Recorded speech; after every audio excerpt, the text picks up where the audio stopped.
Welcome all to the first ever edition of the MCCN, the MCC News, Week 4 edition.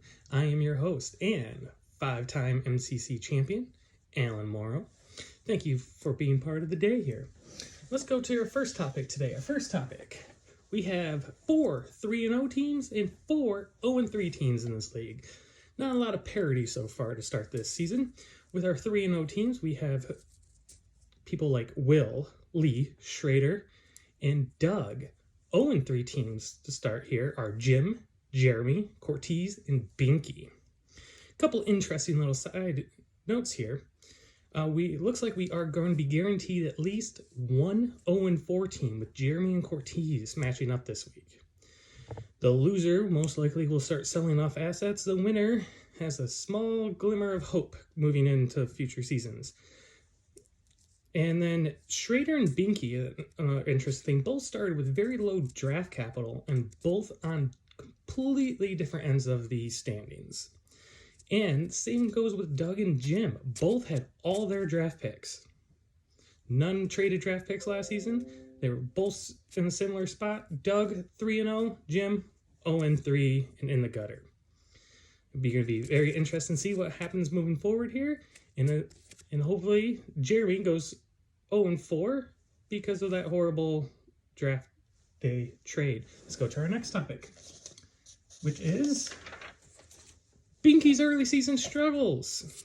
Here we have, can Binky break 90 points this week? He has yet to do so in the season. The only person in this league that has yet to break 90 points.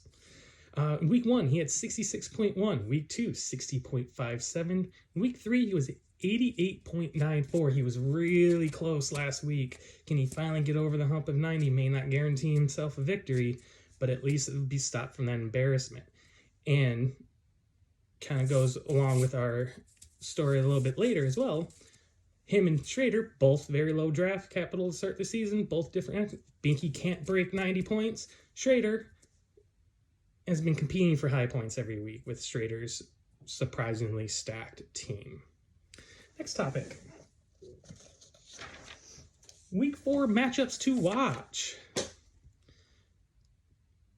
Can Schrader keep the Cinderella story going?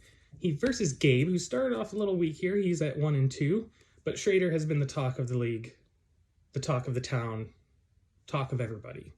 Newly married, shit team. He's already made it to okay team. So that's going to be a very interesting matchup to watch. Let's hope he does, because it's just a more fun when Schrader's embarrassing everybody, apparently. The next matchup to watch is Tyra versus Doug. Can Tyra climb back to 500?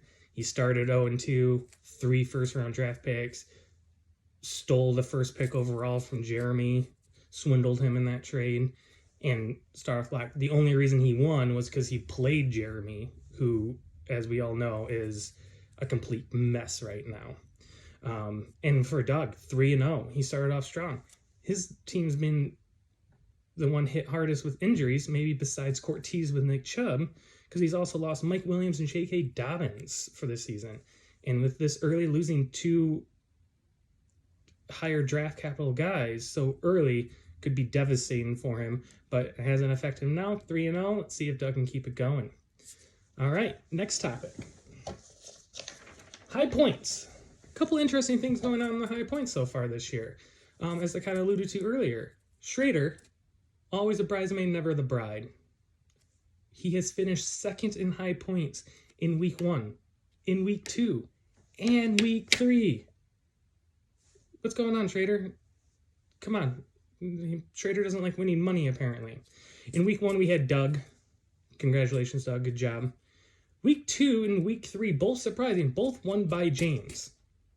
Another team, very low draft capital, our defending champion, James. And he won, 7 high points last year? He's just the high point king right now. And I really hope he doesn't get any more, because it's very tiresome of him winning everybody's money. All right, and our last story, which will be a weekly feature on this, Tyra's Fab Thoughts. There's an asterisk. These thoughts are not necessarily from Tyra or in Tyra's opinion at all. But let's go with a couple interesting week 4 Fab things here. Doug spent money. Doug spent fab so early in the season. He spent $21 on Palmer, the Chargers wide receiver, to try to replace Mike Williams. Him winning it was a big surprise. Can't even be mad that it was an overpay. Just the fact that he spent some. Great.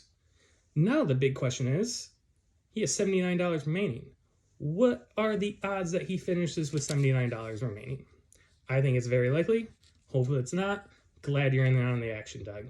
The next fab thoughts, Jim spent $7 on a kicker. Of course Jim spent $7 on a kicker. No other bids on the kicker. No other bids. First fab money this season spent on a kicker. Of course it was Jim. Stud kickers. Of course. Come on, Jim. Get off the kickers. Well, that is our last topic. This has been the first edition of MCC News. Perhaps it might be the last. We'll see how it goes moving forward. Well, thank you everybody for taking the time watching this video. Have a great week 4. Go Lions. Fuck the Packers.